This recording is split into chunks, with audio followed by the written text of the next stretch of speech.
श्री सच्चिदानंद सद्गुरु साईनाथ महाराज की जय। साईं शक्ति में बाबा के दरबार में आम और खां साहब और उनकी मंडली के सदस्य सुबह के वक्त शिरडी पहुंचे। उन्हें कोते पाटिल के बरामदे में ठहराया गया। वे सभी बाबा के दर्शन के लिए अति उत्सुक थे, लेकिन दर्शनार्थियों की भीड़ के रहते धूप ढलने तक उन्हें अवसर सुलभ नहीं हो पाया। अब मंडली के सदस्य और प्रतीक्षा नहीं कर पाए। शाम को खां साहब और उनके साथी सीधे मस्जिद में जा पहुंचे। बाबा को देखते ही खां साहब का हृदय असीम आनंद से भर गया। उन्हें लगा मानो संगीत के सारे सुर लय ताल तो इस फकीर के आसपास ही रचे बसे हैं। उन्होंने बहुत नम्र भाव से बाबा को अपना परिचय दिया और उनके चरणों में शीश नवाकर अपनी श्रद्धा को प्रकट किया। बाबा ने उन्हें आशीष से नवाजा और एक मराठी भजन सुनाने की फरमाइश की। खां साहब को जैसे इसी अवसर की प्रतीक्षा थी। वे अपने तानपुरे के साथ मस्जिद के आंगन में बैठ गए और राग पीलू में निबद्ध तुकाराम का अभंग हेची दान देगा देवा तुझ विसर ना वाहवा गाना शुरू किया। खां साहब के कंठ से निकला एक एक स्वर जैसे करुण प्रार्थना से भीगा था। बाबा तन्मय थे और वे आंखें मूंदे विभोर मन से आर्त निवेदन को सुन रहे थे। अभंग के स्वर जैसे उनके भीतर उतर रहे थे और वे सुरों के प्रभाव में डूबते जा रहे थे। यह अभंग सुनकर बाबा के मन में खां साहब के प्रति अनुराग जागृत हो गया। गान समाप्त होने पर बाबा ने धीमे से नेत्र खोले और खां साहब को नेह नज़र से निहारा और फिर अपना आशीष बरसाते हुए बोले, क्या खूब गाया है। इस प्रार्थना को तो मान लेने का जी कर रहा है। खां साहब बाबा की आशंसा भरी प्रतिक्रिया से गदगद थे। उस दिन भजन कार्यक्रम के कारण आरती में थोड़ा विलम्ब हुआ, लेकिन फिर शीघ्र ही आरती कर दी गई। इसके बाद बाबा खां साहब से मुखातिब होकर बोले, अब तुम जाने में जल्दी नहीं करोगे, घर की सारी चिंता मुझ पर छोड़ दो। बाबा ने कोते पाटिल को अतिथियों के समुचित आदर सत्कार की भोलावण दी और स्वयं ने भी व्यक्तिगत रुचि लेकर मेहमानों की आव भगत का ख्याल रखा। कलाकारों की मंडली संगीत रसिक फकीर का सानिध्य पाकर कृतकृत्य थी। दूसरे दिन खां साहब बाबा के समक्ष फिर गाने के लिए बेताब थे, लेकिन घर से मिले एक तार ने उन्हें चिंता में डाल दिया। यह तार उनकी पत्नी ताहिरा ने भेजा था, जिसमें गुल कावली बीमार है, फौरन आओ का संदेश था। गुल कावली खां साहब की बेटी थी और उसकी हालत गंभीर थी। इस समाचार ने फनकार पिता को बेचैन कर दिया। उनका दिल घबराने लगा। अब खां साहब जल्द से जल्द अपने घर पूना लौटना चाहते थे।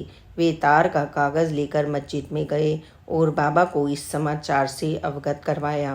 बाबा ने बाबुल की चिंतित मन को पढ़ लिया और समस्या का निवारण करते हुए बोले, तुम जरा भी चिंता मत करो और अपने पूरे परिवार को शिरडी बुलवा लो, सब ठीक हो जाएगा। बाबा की आत्मीय आश्वस्ति से खां साहब को बल मिला।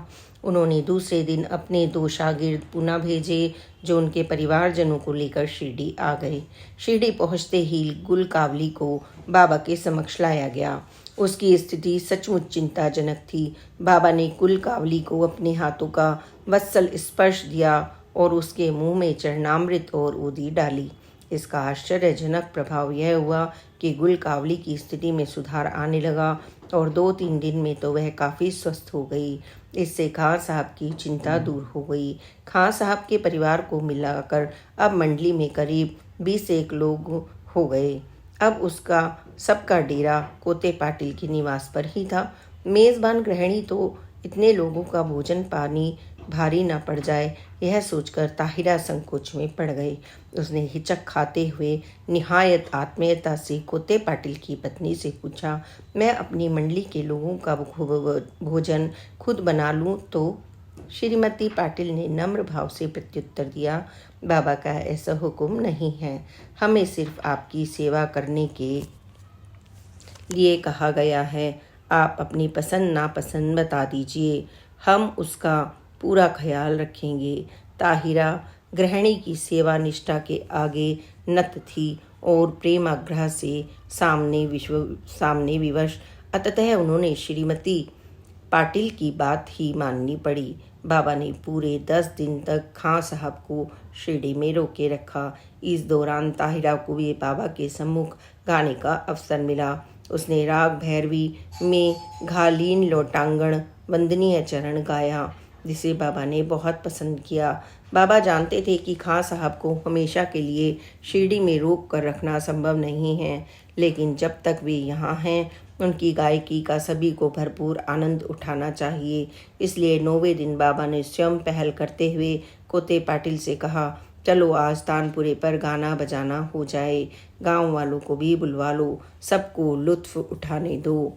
संगीत कार्यक्रम के लिए सभी ग्रामवासियों को बाबा का खुला निमंत्रण था। रात गिरते ही शिरडी के अलावा कोपर गांव व नीम गांव के लोग भी मस्जिद में एकत्रित हो गए। संयोग से उस दिन अलमनेर, नागपुर और श्री रामपुर के कुछ लोग पहले से ही आए हुए थे। रात को मस्जिद में बाबा के सानिध्य में भक्ति संगीत की महफिल सजी। अब तो खां साहब को बाबा के पसंदीदा प्रिय भजनों अभंगों की जानकारी हो गई थी। उन्होंने उस रात सबसे पहले राग दरबारी कानड़ा में और नहीं कुछ काम की, मैं भरोसे राम की भजन तन्मयता से गाया और सबको अपने सुरों के जादू में बांध लिया। इसके बाद उन्होंने तुकाराम का लिखा बाबा का प्रिय अभंग जे का रजले गजले त्यासी महणे जो आपुले करुण कंठ से सुनाया। फिर खां साहब ने अंतर में रमकर राग जोगिया में इस तन धन की कौन बड़ाई गाया। अपने प्रिय कबीर को खां साहब के कंठ से सुनकर बाबा भाव विभोर हो गए। ऐसा लग रहा था उस रात खां साहब गा नहीं रहे हैं, बल्कि फकीर के सम्मुख सुर आराधना कर रहे हैं। उन्होंने एक के बाद एक भजन एवं अभंग गाकर समा बांध दिया। कार्यक्रम के अंत में जब खां साहब ने अपने विकल कंठ से राग पीलू में निवृद्ध काया कैसी कोई तजो दीजोरे प्राण गाया, तब तो ऐसा लगा मानो सुरों का निर्मल प्रपात ही बहा जा रहा हो और उनमें आँखों ही नहीं हृदय को भी भिगो रहा हो। खां साहब की गायकी में डूबे श्रोता मूर्तिवत बैठे रहे और कार्यक्रम जब खत्म हुआ तब रात के 2 बज रहे थे। बाबा इससे पहले शायद ही कभी देर रात तक लोगों के बीच में इस तरह बैठे रहे होंगे, लेकिन खां साहब के भक्ति भावित स्वरों ने ऐसा बांधा कि उस रात उन्होंने समय एवं शयन के सारे नियम अनुशासन भंग कर दिए। बाबा ने मंत्र मुग्ध होकर खां साहब की पीठ थपथपाई, स्नेह के साथ उनके सिर पर हाथ फेरा और आशीर्वाद दिया। अगले दिन बाबा ने खां साहब और उनकी मंडली के सभी सदस्यों को मिठाई के डिब्बे और रुपए भेंट किए और हार्दिक प्रसन्नता के साथ अतिथि कलाकारों को विदाई दी। जिस प्रकार गोपाल राव बूटी प्रसिद्ध गायक अब्दुल करीम खां को शिरडी लाने के निमित्त बने, उसी तरह भारतीय राजनीति के तेजस्वी गायक लोकमान्य बाल गंगाधर तिलक को बाबा के दर्शनार्थ शिरडी लाने का श्रेय दादा साहेब खारपड़े को जाता है। वे 19 मई 1917 के दिन तिलक को शिरडी लेकर आए थे। अभी लगभग 3 वर्ष पहले ही तिलक मांडले जेल में 6 वर्ष काटकर स्वदेश लौटे थे।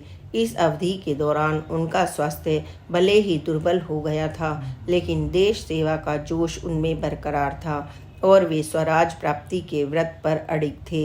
हालांकि कुछ लोगों ने उन्हें यह सुझाव दिया था कि अब वे सक्रिय राजनीतिक जीवन से अलग हो जाएं और स्वास्थ्य और साधना में ही निरत रहें, लेकिन तिलक के दूरदम्य व्यक्तित्व को यह पथ मान्य नहीं था।